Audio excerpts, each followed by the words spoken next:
Hoje eu vou mostrar a vocês, nesses textos simples e rápidos, o que talvez deveria ser a grande essência de cada um de nós que nos dispusemos a servir a Deus, a caminhar com Jesus. Eu quero que coloque aqui, por favor, Lucas, capítulo 10, verso 38. Vamos começar daqui, Lucas 10, 38. E aconteceu que, indo eles de caminho, entrou numa aldeia, e certa mulher por nome Marta o recebeu em sua casa. E tinha uma irmã chamada Maria, a qual, assentando-se também aos pés de Jesus, ouvia a sua palavra. Marta, porém, andava distraída em muitos serviços, e, aproximando-se, disse: Senhor, não te importas que minha irmã me deixe servir só? Diz-lhe, pois, que me ajude. E respondendo Jesus, disse-lhe: Marta, Marta, está ansiosa e afadigada com muitas coisas, mas uma só é necessária, e Maria escolheu a boa parte, a qual não lhe será tirada. Feche os seus olhos. Senhor nosso Deus e Pai, em nome de Jesus, eis aqui a tua palavra, continua falando conosco, em nome de Jesus. Amém, glória a Deus. Amém? Bom, nós vamos ter uma ruptura neste modelo, neste momento. Pessoas procuravam Jesus porque queriam cura, libertação, milagres, intervenções, vantagens. E ele nunca se queixou disso. Mas nesse episódio alguém vai procurar Jesus. E essa pessoa não está precisando de nada. O interesse dessa pessoa é oposto aos demais. Marta está querendo receber Jesus na sua casa. Talvez influenciada, certo? Por alguém que caminhou antes, pois assim funcionava, buscando sempre um lugar para Jesus estar quando chegava. Era muito comum utilizar a estratégia de nós vamos caminhar até onde hoje? Ou até hoje nós vamos caminhar até Jardim Primavera. Então tá certo, nós vamos sair pela manhã e vamos parar em alguns lugares, mas vamos arrumar um lugar em Santa Cruz da Serra para almoçarmos. Então, algumas pessoas saíam um pouco adiantado e verificava qual a casa, não tinha um restaurante, não tinha como atender a demanda, né, com tanta facilidade. Era mais ou menos assim, só para você entender. Então, provavelmente, né, pode ter acontecido isso, a Bíblia não narra muito bem, mas ela nos mostra que Marta tem um intuito. O que Marta quer?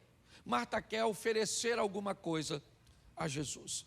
Ela sabe que ele não está sozinho, ele está acompanhado de 12 pessoas, são 13 bocas para comer, é verdade.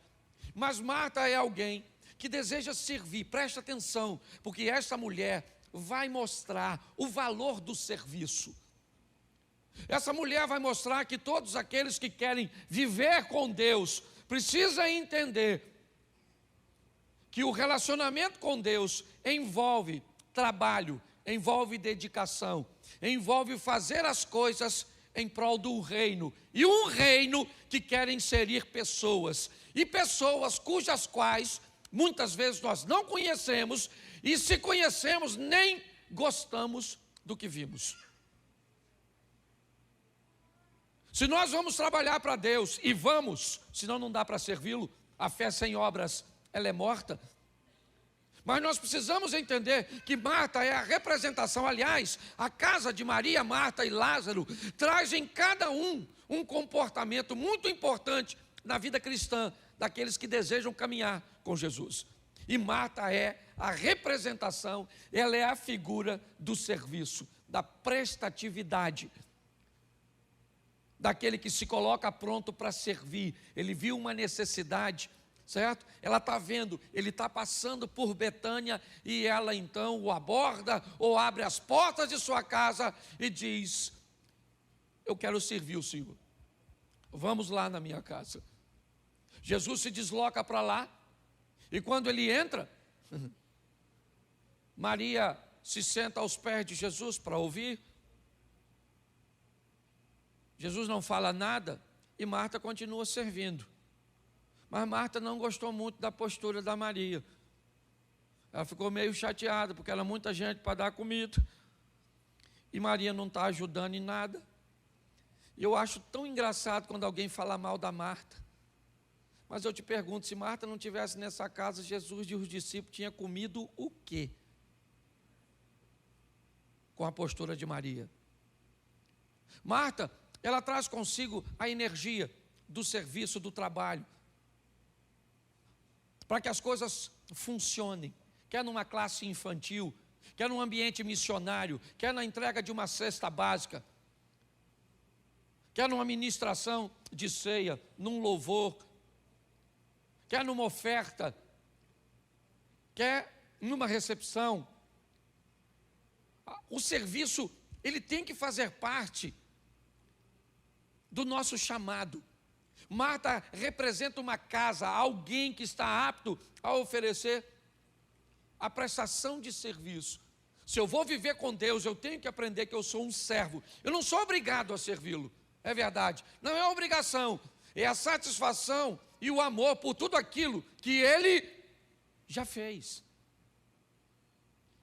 Deus não precisa fazer nada por mim e por você.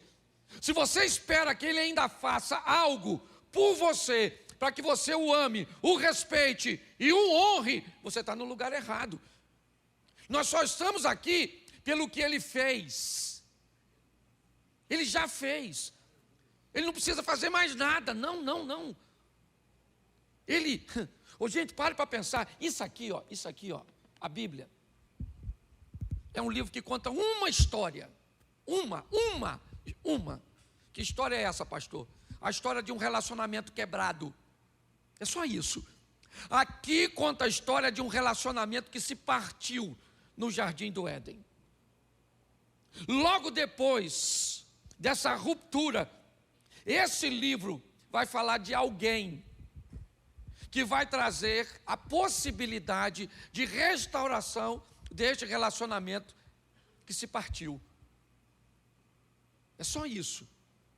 Quando nós olhamos aqui a história toda, desde o Gênesis ao Apocalipse, você vai encontrar a história, certo, de um relacionamento quebrado, da expulsão do paraíso, da morte de muitas pessoas, todos pecaram destituídos, a glória, estão destituídos da glória de Deus, e você vê a chegada do restaurador. Por isso, deixa eu falar uma coisa para você: se você quer se relacionar com Deus, aprenda uma coisa: tudo tem a ver com Ele e não com você e eu. É por Ele, para Ele, todas as coisas. Sem Ele nada do que foi feito se fez. Ele é o alfa, o ômega, o princípio e o fim. É tudo por Ele. Se você pensa que você tem uma representatividade grande, você só está no coração dele porque Ele te ama e me ama e resolveu nos salvar. Mas tudo é por Ele, para Ele. E se nós vamos caminhar com Ele, nós precisamos entender que o reino que Ele nos introduziu pede que trabalhemos para que outras pessoas sejam salvas. Em que lugar, pastor? No lugar que houver a necessidade. Por isso que a Bíblia nos trata como um organismo vivo, como um corpo, dizendo que órgãos internos que sequer são vistos têm funções extraordinárias e se pararem de funcionar, por isso que muitas vezes pessoas vão servir em lugares onde não serão vistas. Você já deu uma olhadinha nos seus rins? Deixa ele parar. Você só sabe que está tudo bem porque ele está funcionando direitinho. Marta é a representatividade do serviço. Ela está sempre servindo. Eu vou te mostrar outras passagens, mas é importante que eu e você venhamos ter esse entendimento. Eu não sei por onde você passou, eu não sei os traumas que você tem das suas experiências anteriores, se pessoas não te honraram, se elas se aproveitaram de você, se elas foram manipuladoras, se elas foram grossas. Eu não sei o que aconteceu, eu não sei. Eu sei que você e eu temos que sobreviver a tudo isso, porque nós não podemos parar de servir a Deus.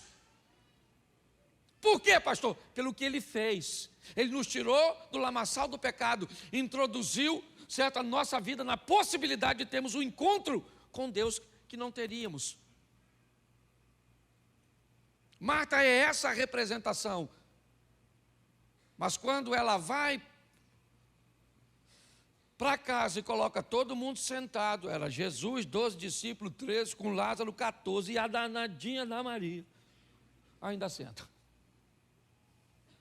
Marta não gostou de ver Maria sentada.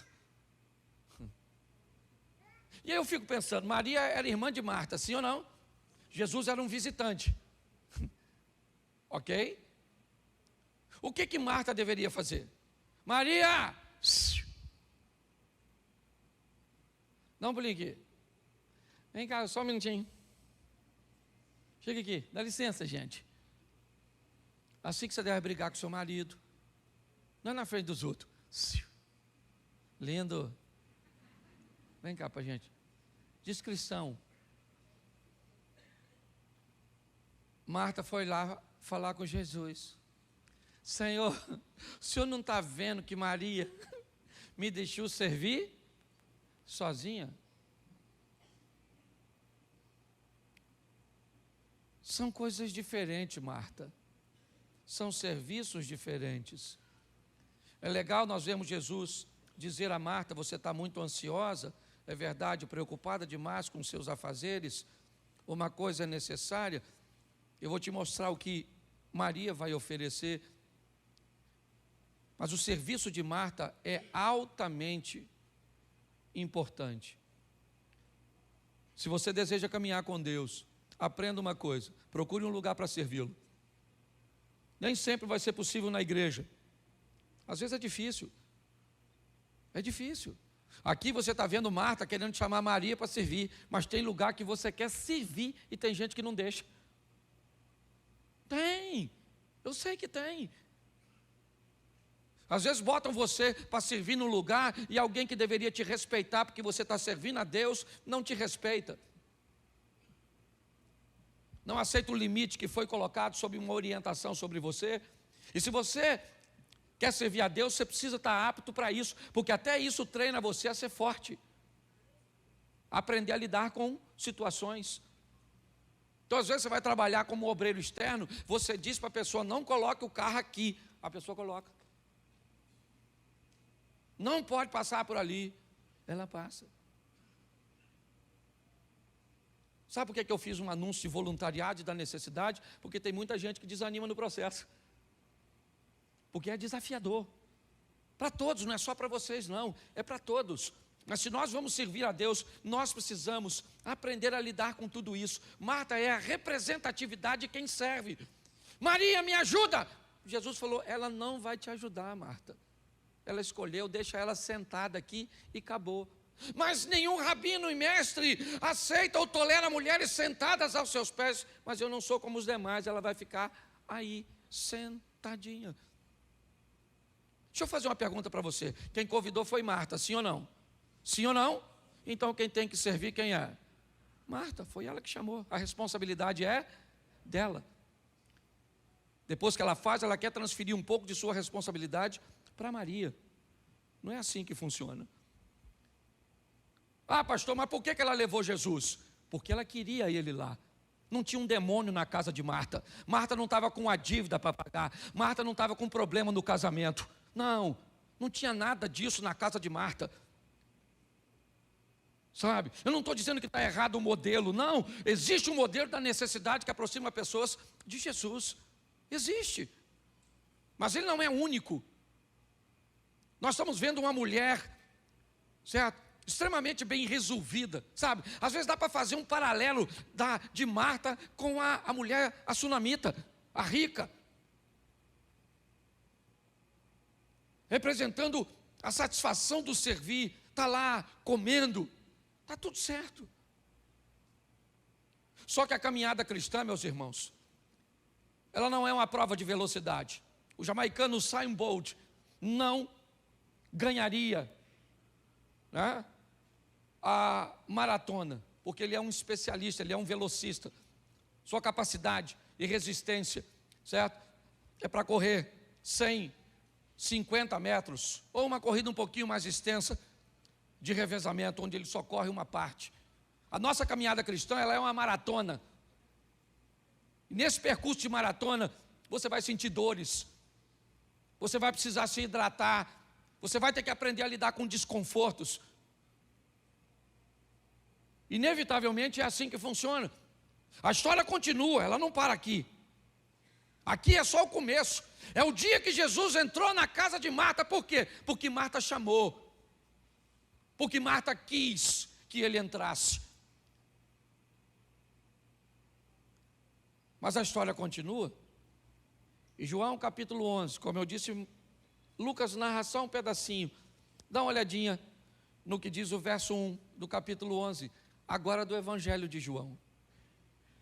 Estava então enfermo certo Lázaro de Betânia, aldeia de Maria e de sua irmã Marta. Preste atenção. Estava agora enfermo Lázaro, certo, de Betânia. Estava agora estava, certo? Estava então enfermo um certo Lázaro de Betânia. Então agora tem uma necessidade. A necessidade está lá. Que necessidade é? Lázaro está doente. Quem é Lázaro? Lázaro é um amigo de Jesus, irmão da Maria, amiga de Jesus, irmã da Marta, amiga de Jesus. Uma casa que Jesus costumava frequentar, porque era uma casa de gente que servia, de que estava pronto para dar, porque a Bíblia diz que é melhor dar do que receber. Você quer mudar sua vida, sabe? Você quer dar uma volta de 180 graus, pare de querer receber. Pare. E comece a se doar, a se entregar com sabedoria, é verdade, com entendimento. Mas você vai ver para onde vai a sua vida. Quando nós olhamos, nós vemos uma casa que abriu as portas para oferecer. Sim, mas agora tem um problema. E quando tem um problema, Marta e Maria mandam chamar Jesus, para que ele vá até a casa dela. Bom, agora nós vamos ter o segundo ponto. Nós vamos ver que aquela casa, além de serviço, tem relacionamento. Deixa eu falar uma coisa para você, eu não quero saber a sua capacidade. Eu não vejo isso, ainda que nós precisamos disso. Por isso, para mim, se alguém para trabalhar aqui, para mim, se vem só no dia que trabalha, ele não é servo só, ele é um funcionário. Nós queremos gente que tenha relacionamento com Deus. Por isso que eu sempre peço da turma que trabalha, para colocar uma carga bem pequena sobre a pessoa que está trabalhando. Porque eu já cansei de ver gente que de tanto trabalhar na igreja, começa a achar que seu serviço é relacionamento e que seu serviço é adoração. E não é não. Nós vamos ver em Lázaro a figura de um relacionamento. Lázaro está doente e Maria e Marta mandam chamar Jesus. E o que Jesus faz? Não vai. Pelo menos de imediato. Ele não vai. Ele não aparece. Preste atenção. Aparece onde? Na casa da família que o recebe com comida, que o recebe sem interesse e que agora que está precisando de alguma coisa, ele não aparece.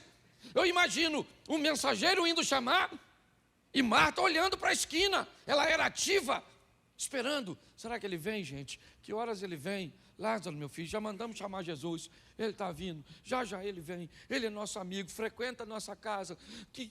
Ele vai vir, fica tranquilo, Lázaro, vai dar tudo. Mas não dá nada certo. Pelo menos no modelo mental, não dá. Jesus não vai, Lázaro morre. Jesus não vai no velório de Lázaro. Lázaro é enterrado. No sepultamento de Lázaro, Jesus não está presente. Pastor, o que é isso? Que negócio é esse? Como é que está o coração da serva Marta? Pois é com ela que Jesus vai se encontrar primeiro. É ela. Quando Jesus está chegando, 4 dias depois, alguém vai avisar a Marta: Marta, Jesus está vindo aí. Ah, está vindo? Deixa vir. Vê se arruma uma casa para ele comer aí, ó. Eu estou por aqui com ele. Porque eu chamei, na hora de comer, veio. Agora, na hora que eu estava, porque tem gente, querido, só se relaciona com Deus se tudo estiver acontecendo do jeito que Ele quer e no modelo que Ele quer. E não é assim que funciona. Tem dia que dá tudo errado, eu não sei com você. Tem dia que dá tudo errado. Você fala assim, para que eu levantei? O mundo deveria ter acabado ontem.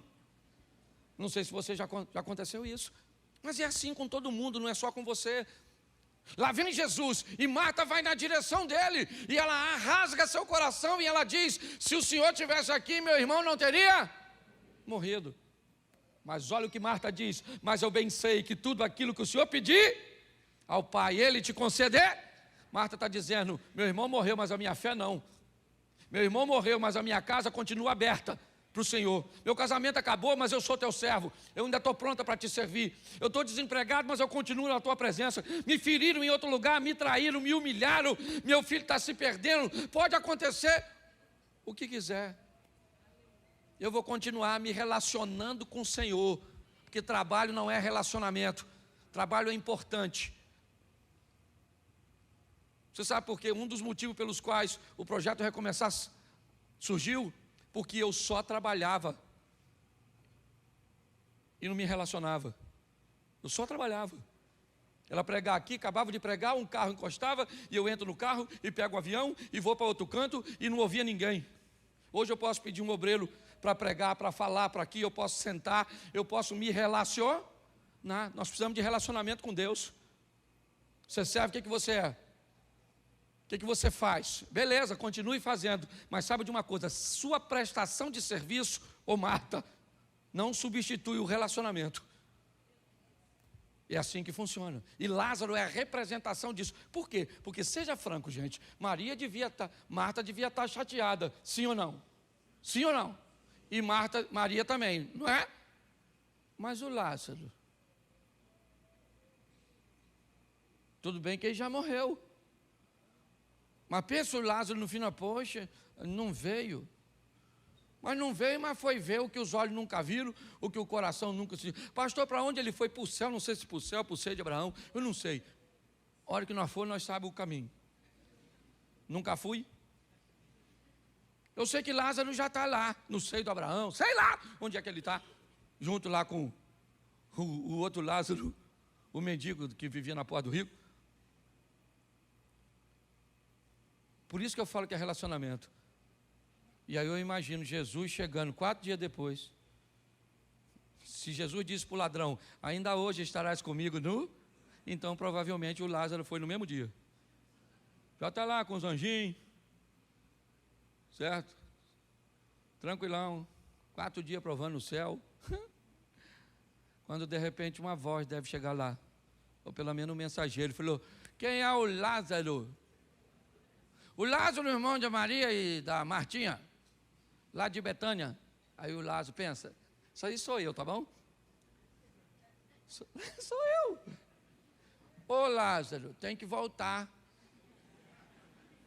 Voltar para onde? Para Betânia. Não, é outro Lázaro. Eu voltar para Betânia?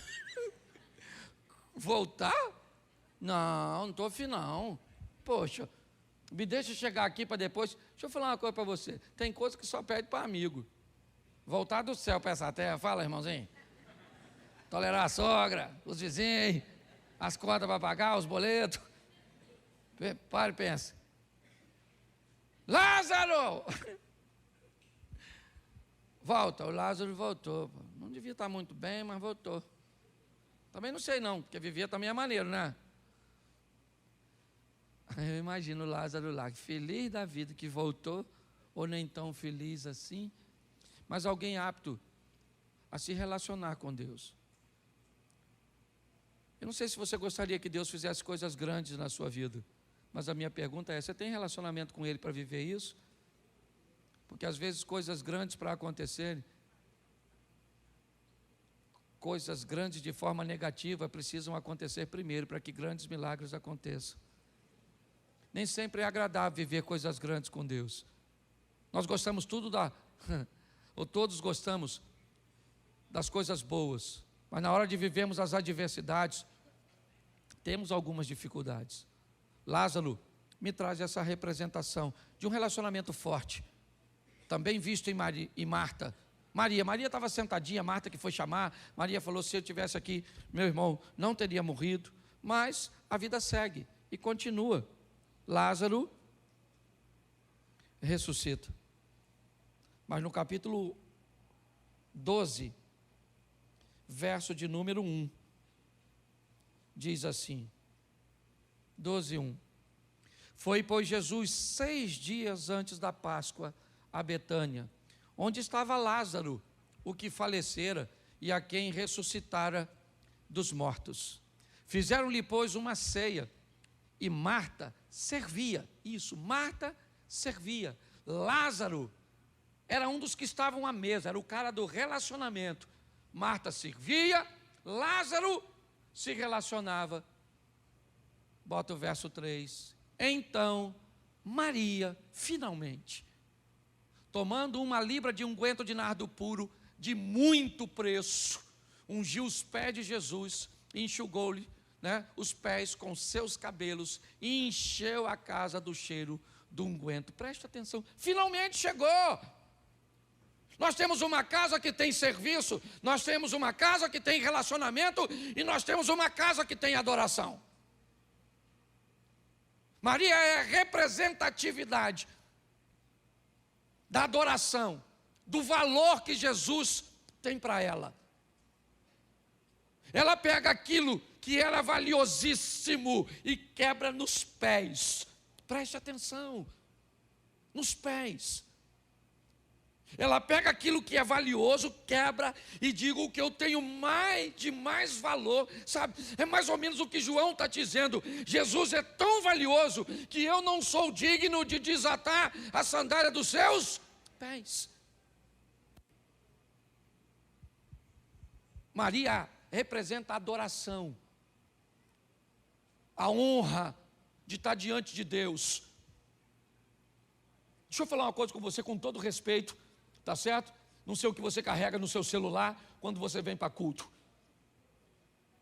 Mas se durante um culto você está vendo alguma coisa no seu celular que não é concernente ao culto, deixa eu falar uma coisa para você. Você não sabe nada sobre adoração. Você não sabe nada sobre adoração. Você pode saber sobre serviço. Às vezes sobre serviço você sabe, você trabalha pra caramba, você vem 3 vezes, 4 vezes na igreja, nossa, que fantástico, você é um operário padrão do reino. Talvez você até seja bom no relacionamento, forte, apto para lidar com as dores, não se desvia, suporta as adversidades, mas quando chega na hora de adorar, fica difícil para você.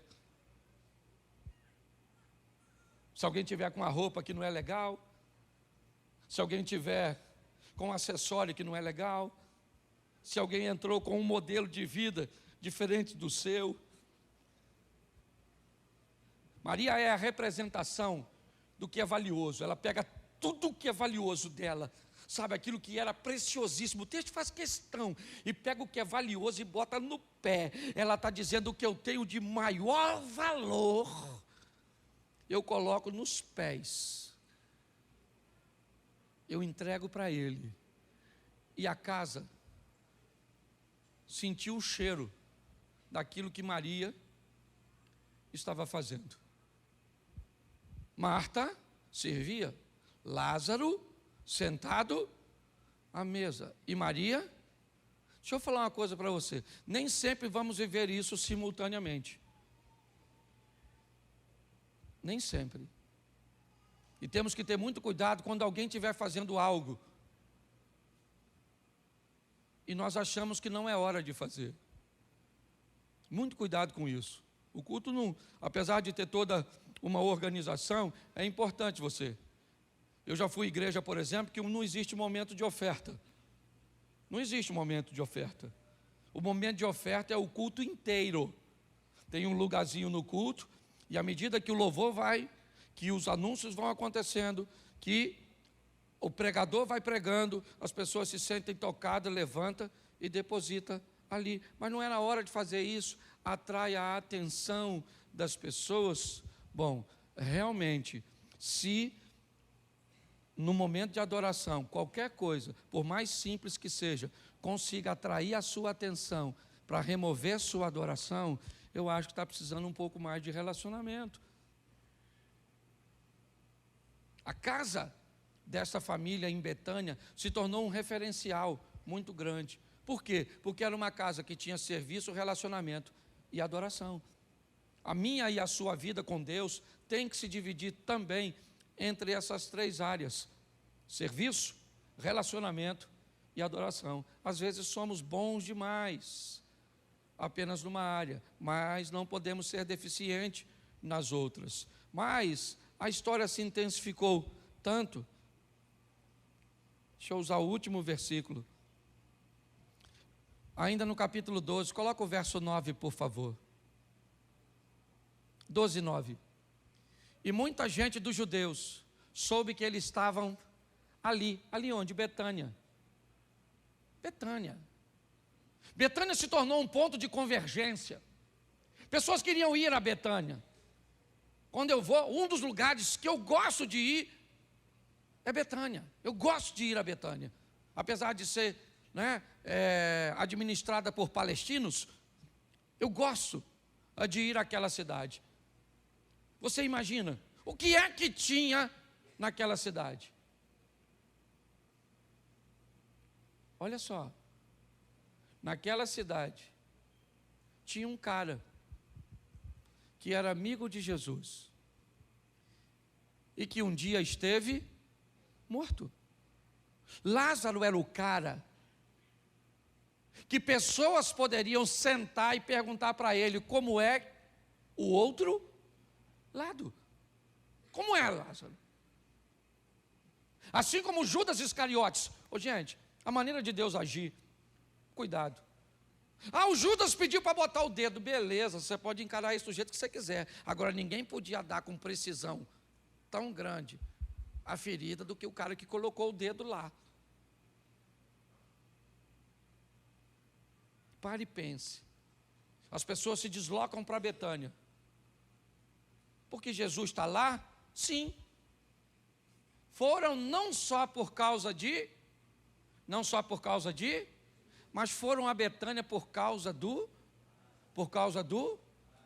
a quem ressuscitara. Todo mundo queria dar uma olhada no Lázaro. Aliás, eu acho que pela primeira vez Jesus tem um concorrente à altura para dividir a atenção. Pensa, quem é? Aquele ali é Jesus. Pô, gente, Jesus já vi. Agora, quem é o Lázaro? Porque é o cara que morreu, o que ressuscitou. Queria bater um papo com ele, porque Jesus vai voltar para lá, mas o Lázaro veio de lá para cá. Só que tem um problema grave nisso aqui. Verso 10. E os principais dos sacerdotes tomaram deliberação para matar também. Acabou de ressuscitar. Acabou de vir de lá. E por que eles querem matar Lázaro? Você sabe por quê? Verso 11. Porque muitos dos judeus, por causa dele, iam e criam. Preste atenção. Jesus, ele vai subir ao céu já já. Já já. Ele vai embora, sim ou não? Mas o Lázaro, ele vai ficar. As pessoas iam a Betânia para ver o que Jesus tinha feito na vida do Lázaro. Como era a casa de Maria, a casa de Marta. Quem é Maria? Maria foi a mulher que pegou o perfume carérrimo e colocou aos pés de Jesus. Quem é Marta? Marta é aquela que servia. Quem é Lázaro? É aquele que se relacionava. Vamos sair daqui hoje. Foi isso que Deus colocou e tem colocado no meu coração. Eu estava conversando com o Felipe, meu filho, há um tempo atrás, e Felipe me disse assim: pai, a maneira cuja qual o senhor quer administrar a igreja é uma maneira onde o senhor quer treinar pessoas autossuficientes, pessoas que aprendam a lidar com Deus por si só, pessoas que não dependem de um líder de oração, de um pastor de nome tal. Não é isso que nós queremos treinar. Nós queremos treinar gente que esteja apto a entender que existe uma liderança sim, e que muitas vezes você precisa de um direcionamento, mas não há dependência.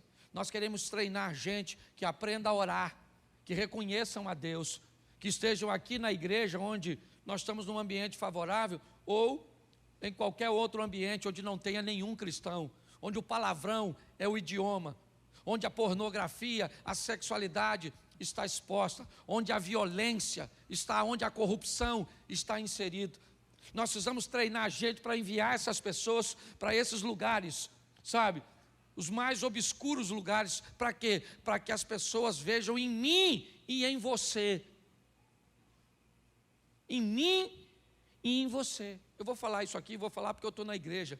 E se você me conhece, quem caminha comigo sabe que eu não ligo para essas coisas. Mas eu já fui falar num lugar onde um cara pegou um avião, botou a família dele dentro, chegou no local, certo? Desembarcou, assistiu a minha palestra, entrou no avião e voltou para casa com a família dele, porque via, certo? Deus agindo na minha vida.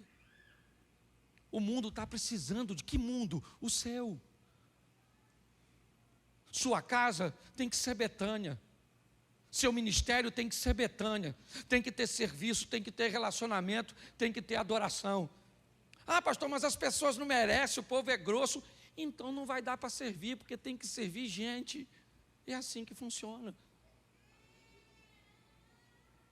Nós temos que nos preparar, nós estamos vivendo a igreja da última hora. Essa é a grande verdade. Jesus está voltando. Eu não sei se você tem acompanhado as coisas, mas Ele está às portas para vir buscar a igreja. E a responsabilidade nossa.